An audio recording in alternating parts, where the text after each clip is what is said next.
Okay, campers, rise and shine, and don't forget your booties because it's cold out there today. It's cold out there every day. What is this, Miami Beach? Not hardly. And you can expect hazardous travel later today with that, that blizzard thing. Oh, that blizzard thing. Oh, well, here's the report. National Weather Service calling for a big blizzard thing. Yes, they are. But, there's another reason why today is especially exciting. Especially cold. Especially cold, okay. But the big question on everybody's lips. Their chapped lips. On their chapped lips, right. Do you think Phil's going to come out and see his shadow? Punxsutawney Phil? That's right, Woodchuck Chuckers. It's Groundhog Day! Yeah! Matt, Hey, Jackson. are we doing this crap all day? Well, Jackson, it's Groundhog Day. It's Groundhog Day, brother. Come on Jackson. now. Great movie. Okay. Great movie. By the way, Ken. Yes, sir. Fabulous rendition. Well, Thank you, Ken. Well, Thank you. I thought Brother Jackson did a good job, too.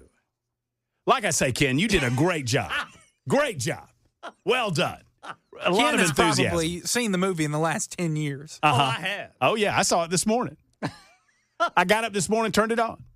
They play it all day long on like TNT or something. Love that. One of my top 10s. It's a great movie. Great film. Great film. Right now, just as Senator Marsha Blackburn was very confused about what the hell's going on, I imagine that Representative William Lamberth, the House Majority Leader in the General Assembly, is probably equally confused. But hopefully he's seen Groundhog Day and he kind of gets it. We are pleased to be rejoined by Representative William Lamberth this afternoon. William, how's it going, brother? Phil? Hey, Phil. Phil Connor? Phil? That's good. That's good. Phil? I don't know, man, but every time I hear that song, it makes me want to buy some life insurance or something, It does me too, brother. It does me too. It's a Good. fantastic movie, and if you don't watch it at least once a year, then there's something wrong with you. But I will admit this. I think that little furry fart probably saw its shadow today, which means 6 more weeks of winter. And that's why in Tennessee we have groundhog season. We don't actually listen to the groundhog for weather prediction. It's my understanding the It's ground open season on groundhogs pretty much year round. So we're going to talk to somebody later on that's eating some groundhog. I want to know what it tastes like. That's what I want to know. That's I what I imagine that. It'd be like eating a large rat. Well, yeah, right? it's like a marmot. Yeah, that's probably true. Yeah, it's not good. So not having tasted groundhog, I don't want to judge. But at the same time, I do think that the groundhog saw its shadow earlier today.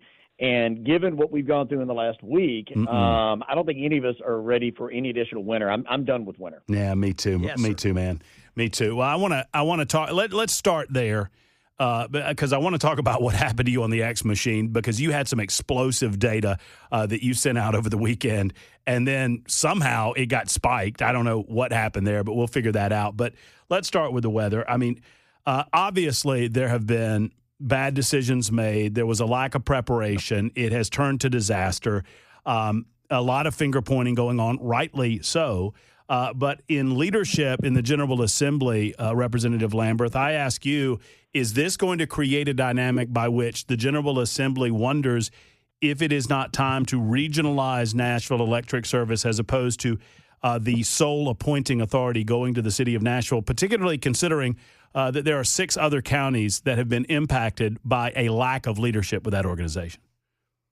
Matt, I'll tell you, it's been a problem for a long time that you've got a bunch of woke liberals that are running NES. And look, this in no way takes away from the phenomenal linemen and road crews and first responders and folks with National Guard and with TDOT that have helped assist NES. But even the mayor of Nashville has publicly stated that he is concerned about the leadership over there. And so I think they've got a lot of really hardworking people that are trying hard to do their jobs, but they're being stymied by some bad leadership. And so we've looked at this before, but with 23 Tennesseans dead from this ice storm, and the vast number of those were preventable, in my opinion. And so we're going to wait until we have everyone back online, that power is restored to every Tennessean, that cleanup is at least underway, and that we've mourned these 23 dead and hope and pray that no additional Tennesseans die from this. And then we're going to dig into this, and we're going to find out what happened, and we're going to do everything we can at the state level to make sure it doesn't happen again. That's well said. Do you believe that this merits, based on what we know now, new leadership at NES? Well, I would have said that before this ice storm. I mean, I wasn't wild about their leadership before. So, I mean, this doesn't all this does is bear out that, I mean, we're disappointed in the folks that are leading there. Now, please hear me out. I know some of the rank and file folks that work for NES. They are good, hardworking Tennesseans that have been going through hell in this frozen tundra of what has been Middle Tennessee over the past week and a half now. And it should never take away from the work that they have put in. Bad leadership does not mean bad service from all of those folks that have barely slept over the past week and are trying so hard to serve us. And so it is a leadership problem. It is not a service problem for the folks that work there. Shifting gears here to some other matters important to the state of Tennessee, Representative. Obviously, you released some incredible information over the weekend. And as a side note, somehow that info got throttled briefly. I know on the X machine. I don't know if it got throttled elsewhere. It's where I saw it. Let's talk about this info for a moment. I think it was the District Attorneys Conference that released their reports on crime, and you released some of this information. And it is stark and striking, the number of violent offenders that we have apprehended in the state of Tennessee. Just talk to us about this release that you had this weekend. So, Matt, this all started when 2 years ago, really, we were talking at the legislature about illegal immigrants, and we wanted to know how many crimes that had been committed by illegal immigrants. And so we passed a bill and made it the law that the Tennessee District Attorney General's Conference, I mean, that's the, your district attorney is your chief law enforcement officer in each particular district. And so we forced it and required that they, every January, give us a report of how many illegal immigrants have committed crimes in this state. And those numbers came out at 9 a.m. on Saturday. And the only thing that I did on X and on other social media platforms was to report the facts, the same thing you try to do every single day and the same thing you do very well. And what those numbers came back is from January 1st of last year to December 31st of 2025, there were 21,648 total criminal charges by illegal immigrants. That included 41 homicides. There are 41 people dead today in Tennessee and 41 families that will suffer for generations because their loved one was killed by an illegal immigrant. Those are numbers that no one can argue with. That happened. Those cases are pending right now in the court system. There are 41 homicides that occurred. There's 2,183 violent offenses, including 1,592 assaults, many of them domestic or assaults on officers. There's 145 sexual offenses, including 11 child rapes. And, Matt, as you'll recall, and I came on your show before and talked about this, I passed a bill last year that said some of those rapists that rape children will face the death penalty in Tennessee. The worst of the worst will face the death penalty here, as they should. But there's 11 children that were raped by illegal immigrants in this state. There's 40 aggravated kidnappings, 2,920 DUIs. Every single time somebody drives under the influence, they're operating a 3,000-pound bullet that's just barreling down our highways waiting to kill somebody. But there's also 5,318 cases of driving without a license. Many of those folks are not insured. They're not licensed. They shouldn't be on the roadway. And it gave all the countries where these folks are from, and I posted a link to it. And so after 100,000 people had viewed that, enough liberals got offended by the facts that I guess they reported me to X, and some AI bot put me in Twitter jail for about an hour or so.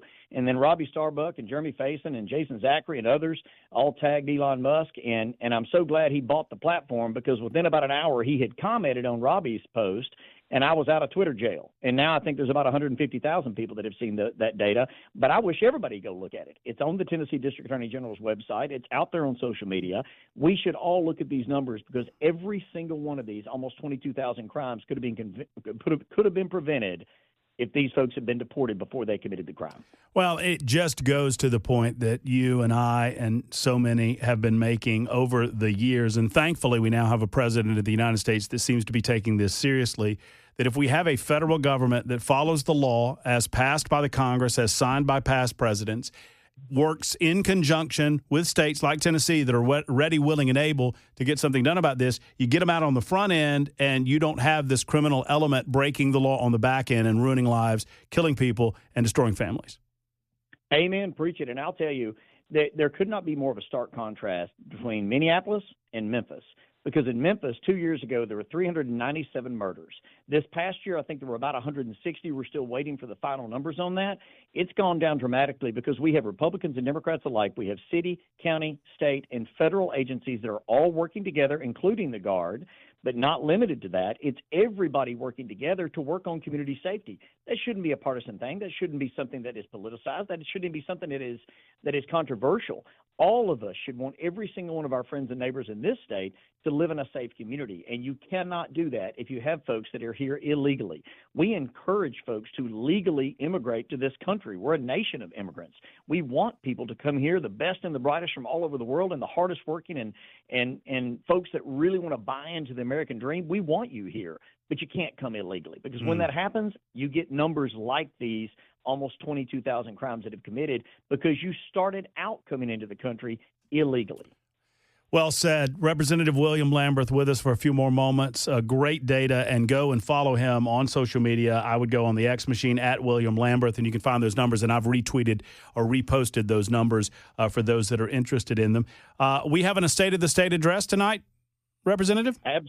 Absolutely, and it's going to be a good one. And I do want to give you one little, before we hit the State of the State, I want to give your listeners a little preview that nobody else knows about yet. All right. But when you look at the data on these crimes that have been committed by illegal immigrants, one thing is going to jump off the page at you: the Shelby County numbers. So Nashville had a few thousand crimes that occurred in Nashville, and they reported those that committed crimes by illegal immigrants. Memphis had a few hundred. And that's simply impossible. So we started digging into that data almost as soon as literally as soon as we got it. I started making some phone calls, and it was just a data entry error. And so this report will be amended soon to include accurate data from Memphis. And again, I'm not blaming anybody down there. They immediately jumped on it when you see the numbers, it stands out. It's like, mathematically that just doesn't seem possible that their numbers could be that low. So this report will be updated soon, and I look forward to coming back on air when that happens. But I can virtually guarantee you it's going to go up significantly, which is a bad thing, but we want true data. We just want to know how many crimes are out there, how many crimes are being committed out there by illegal immigrants, and then we know the number one way to prevent that is to deport these folks. Well, and already I'm getting on our platform, the Super Talk text line, questions like, what percentage of total crime is attributed to illegals in Tennessee versus legal residents? My answer, I don't want to get in front of yours, William, but my answer is, why does that matter? Illegal alien crime should be zero because there should be zero illegal aliens. Amen, brother. But I'll tell you this. If they want to go down that road, I understand that question, more than happy to take it. But let's just look at the murders. I mean, there were 41 homicides, okay? That makes up roughly 9% of all homicides that occurred last year. The illegal immigration population is a little bit difficult to put a specific number on. But let's just say if there were roughly 456 homicides last year in the state of Tennessee, 41 homicides is going to be about 9%, right? Well, illegal immigrants make up somewhere around 2% of the population. So even if you just look at the people that have been killed in this state, illegal immigrants far outpace the percentage of the population in the number of Tennesseans that they have murdered. So I can go down all of these statistics and look at it, but you don't have to trust me on it. If you've got listeners out there that in the old Reading Rainbow show, they tell you, if you don't believe me, just go read a book. I mean, go look at the report, go look at what the TBI puts out, do the numbers on your own. But I love your answer better than anyone I would have given on this. That's 41 homicides that never should have occurred. That's 41 families that are suffering and will suffer for generations, and all 41 of them could have been prevented. So the number should be zero there. Just to put a point on it, yes. So the 41 represents 9% of the total homicides in 2025. That's our preliminary numbers. Okay. That there were 456 murders last year in this state, homicides, and that 41 of those were committed by illegal immigrants. Very good. So that makes up, again, rough math, 9%. Right. So to the State of the State, look, this is the governor's last State of the State. I fully anticipate for this to be a very emotional State of the State for him. The governor is a dear friend of mine. Even when I disagree with him, I almost kind of feel bad about it because we are such good friends, and he is a very, very good person. He's done a great job through pandemics and hurricanes and floods and tornadoes and ice storms. and has dealt with all of that with love and compassion and leadership. Tonight, I think you're going to hear a lot about education. You're going to hear a lot about infrastructure. You're going to hear a lot about the excitement we have in Tennessee that our country turns 250 years old this year. And just a lot of what we're going to be doing here in this state.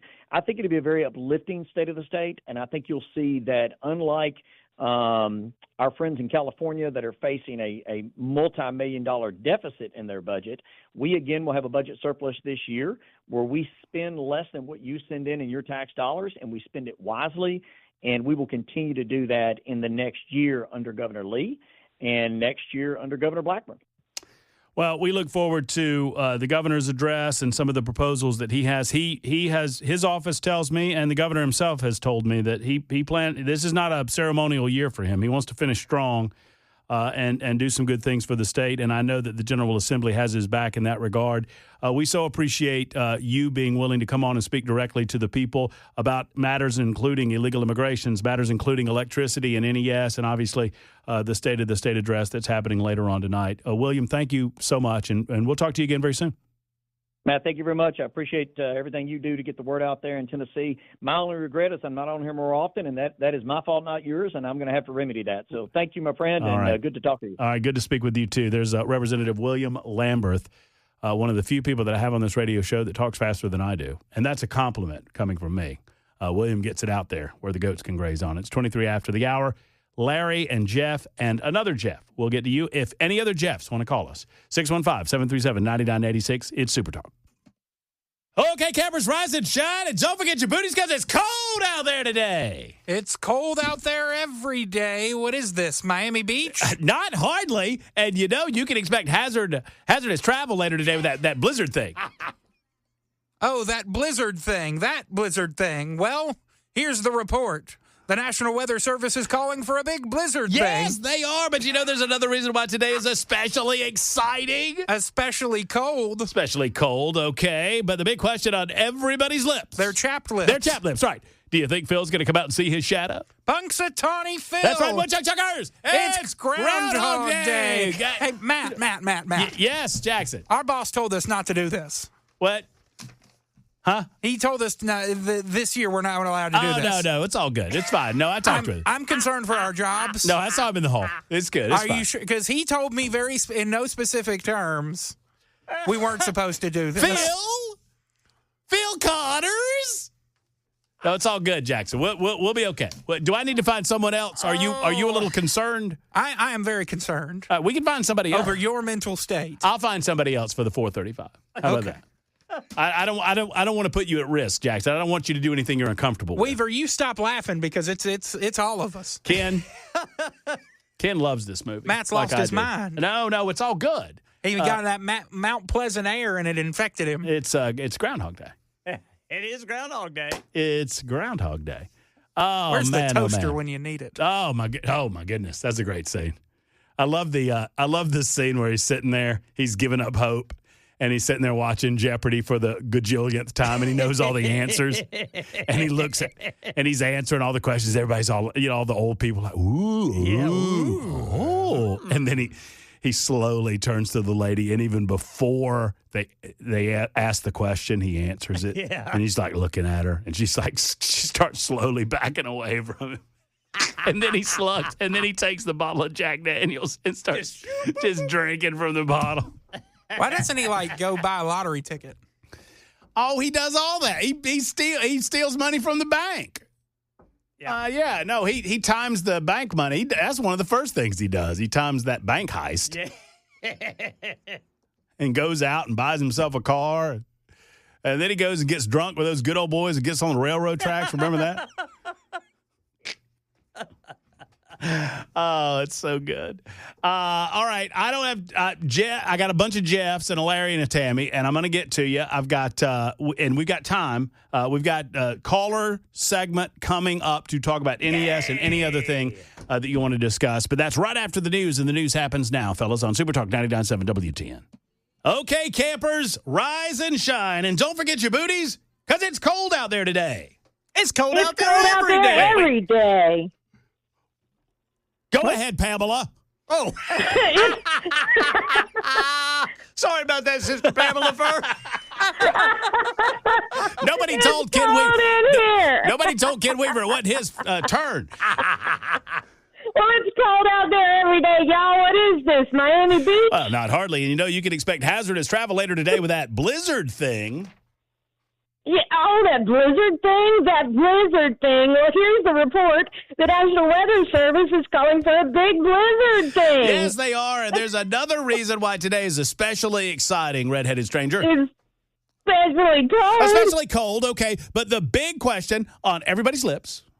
Their chap lips. On their chap lips, right? Do you think Phil's going to come out and see his shadow? Time for Johnny Phil. That's right, Woodchuckers. It's Groundhog Day. Yay. Hey, Pamela, Weaver's got my back. Jackson's anti this bit, but Weaver's got my back. Jackson's shaking his head. Fun. That's good. Hey, Pamela, how are you? Hey, Matt. You know what? I have a very important question, though. All right. Is it Groundhog Day or Groundhog's Day? I think it's Groundhog Day. The movie's called Groundhog Day. Groundhog's Day. Is it? Well, damn it. Now I don't know. Just think about it. It is the Groundhog's Day. I mean, he is celebrated no matter what he sees. His shadow, his reflection in the mirror, whatever. It is his day. So I'm just saying. Yeah, it says right Maybe here. it's Groundhog's Day. Ken's It got says it. it's Ken's got it. singular. You can kill that music anytime you're ready there. We're done with that bit there, Jackson. You can just fade that right out. Thank you, brother. I appreciate It says you. right here on ChatGPT that it is singular. Groundhog. Singular. Day. All right, just making sure. Okay. All right. How's things going with you? For me, it's not going too shabby. I never lost power. You know why? Because I don't use NES anymore. Well, that's great news. I mean, who knows what would have happened over in Old Hickory? Well, I found out in my neighborhood I would have been without power for like 6 days. Oh, man. So, yeah, I feel very blessed and have offered my washer and dryer to anybody that needs to do their laundry, which is an issue now for people. It really is. Anyway. Well, Pamela, we're thinking about you. Come see us sometime. I got a guy that you're pretty familiar with coming up at 5 o'clock. You got any questions you want to ask him to Michael Lotfi? If he needs to do laundry, he's one of those people. I know. He's still without power and living in a hotel. And one of those people that has no representative to speak to about it because he's in Correct. Williamson County. Yeah, it's just ridiculous. So Crazy. So, I'm looking forward to hearing that at 5. Well, thank you for having some fun with us. You're welcome. Bye, y'all. Bye, right. Brother Weaver. See you, Sister Pamela. I love Ken. Thank you. Ken thought he was up next. I thought it was. And I thought Jackson told him, but Jackson probably thought I told him. Or maybe Jackson is just boycotting the entire event at this point. Are you boycotting now, Jackson? It's just ridiculous. Playing that damn song. It's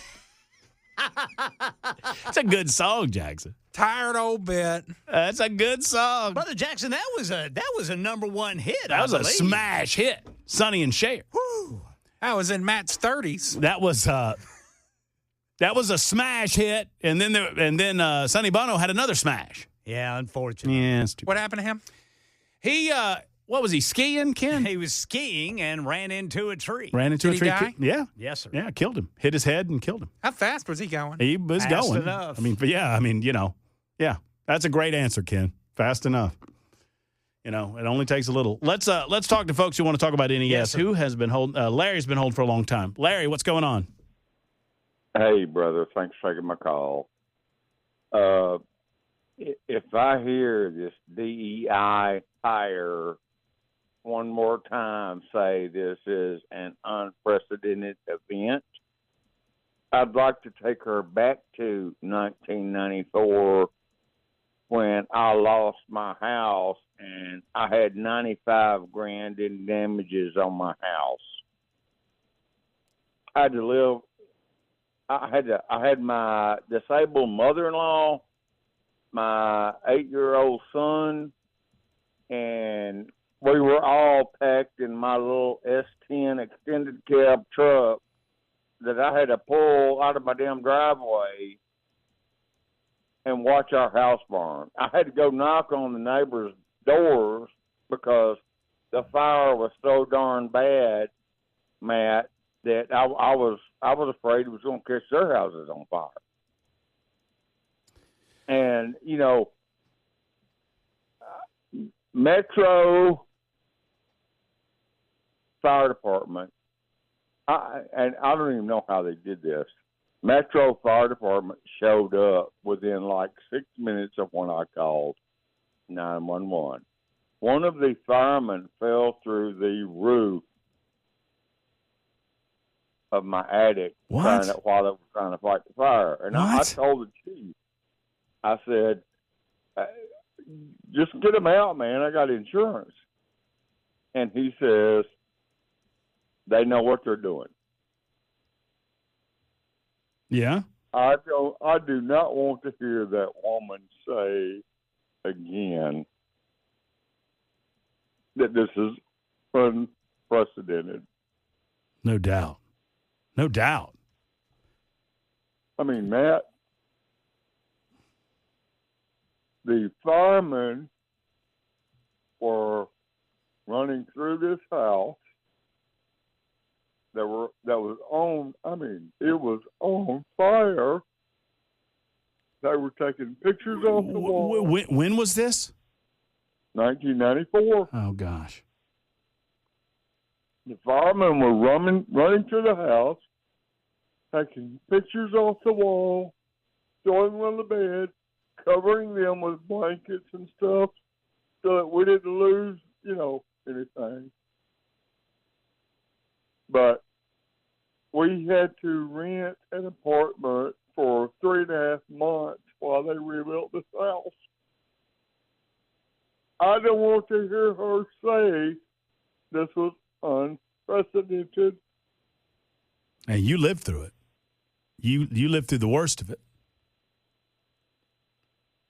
I mean, and it's so insulting.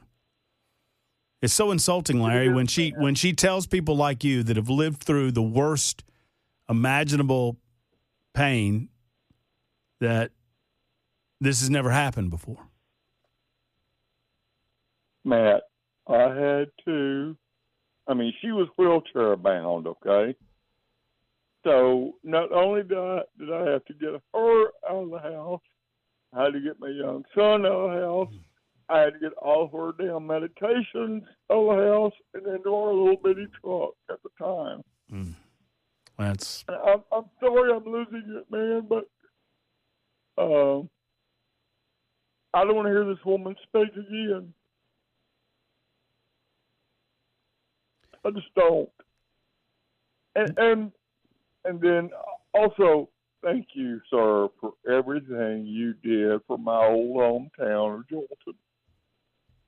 Oh yeah, no, that was no biggie. Renee and Gary are good people, and I've not been able to respond to every single person that's reached out to me, but I think I've gotten everybody that I've found because there were a lot of different platforms. People were reaching out to me on Messenger. Some folks were reaching out to me on the X. Some folks have my email or some folks have my phone number.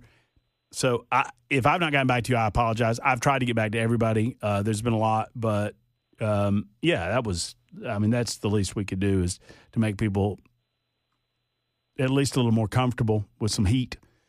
Well, you left your home in northern Venezuela to come up there to help.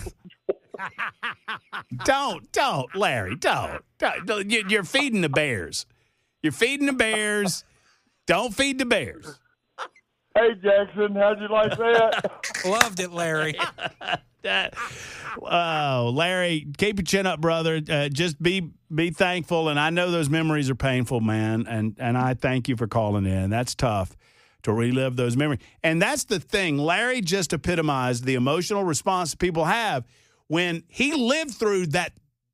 One of the most painful times in his life was due to an ice storm, and you got this lady coming on the television every time she gets a chance to and telling us that, this has been an unprecedented storm, Ma'am, you're not from around here. So stop pretending like you are, and stop saying that it's unprecedented. It's not. We lost one Jeff, but we secured the second Jeff, and I'm glad that the second Jeff is now on with us. Hey, Jeff. Hello. Hey, Jeff. Hey, how you doing? I'm great, Jeff. Thank you for calling in. I'm sorry that you were so delayed. What's on your mind? Well, talk about incompetence. They got 30 or 40 trucks from Louisville, Kentucky, and they've been parked all day over here in West Nashville. And doing what? And doing what? Nothing. Waiting for orders. Well, that's weird. Yeah, it is, isn't it?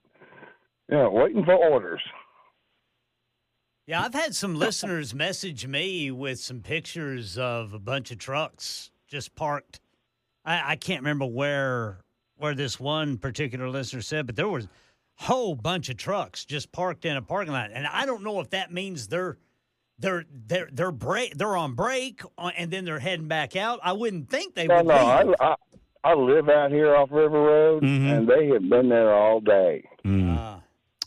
It's still there. You know what it feels like, because we got a little bit of this, Jeff, on the front end, where we heard people, when the question started about why you only had 200 linemen, and then we found out, well, there's only 200 or so linemen that work with Nashville Electric.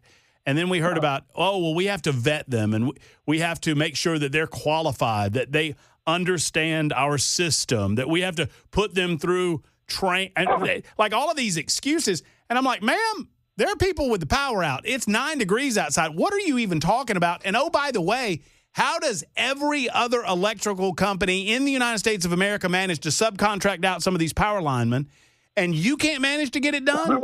It doesn't make any sense. It goes back to DEI hire, I guess.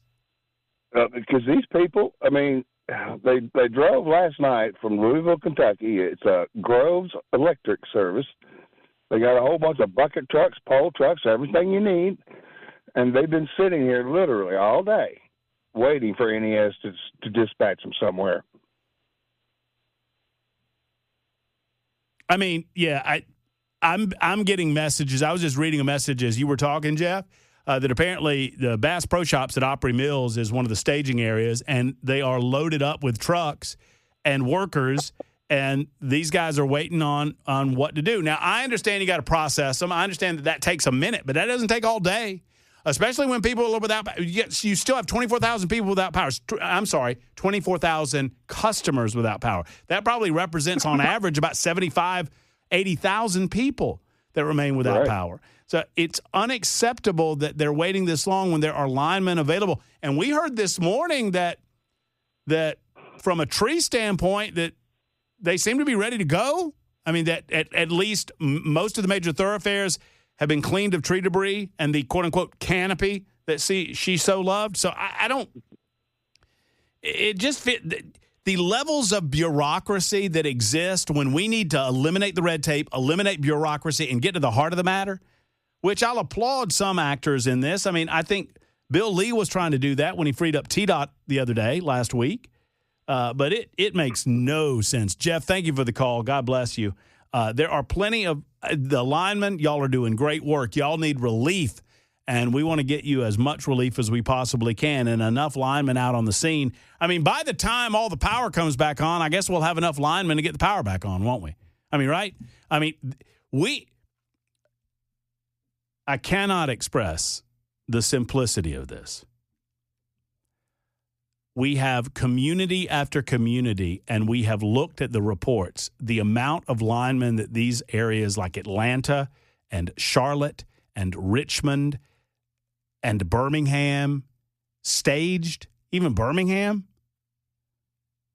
the amount of linemen that were staged in these areas are 5 and 10 times more than the linemen that were staged in Nashville. Doesn't make any sense. 53 after the hour on Super Talk. Okay, campers, rise and shine, and don't forget your booties because it's cold out there today. It's cold out there every day. What is this, Miami Beach? Not hardly, and you can expect hazardous travel later today with that, that blizzard thing. Oh, that blizzard thing, that blizzard. Oh, well, here's the report. The National Weather Service is calling for a big blizzard thing. Yes, they are, but there's another reason why today is especially exciting. Especially cold? Especially cold, okay, but the question on everybody's lips. They're chapped lips. They're chapped lips, right? Do you think Phil's going to come out and see his shadow? Punxsutawney Phil? That's right, Woodchuck Chuckers. It's a Groundhog Day. Oh, that's enthusiasm. That's the way to do it. That's the way to get it done, Weaver. I love that. I want one of those fat groundhogs, man. Oh, well, we had one. We had two. We had two for a hot minute. That's right. Oh, yeah. You named it. We had Gary the Groundhog and Glenda the Groundhog. And we assumed that they had little babies. And we named them, too, although we never saw them. Okay, Jackson says it's time for the... Are you not happy, Jack? Jackson looks grumpy. Okay, we'll go to the news, Jackson, and we'll get to you later. It's time for the news on Super Talk 99.7 WTN.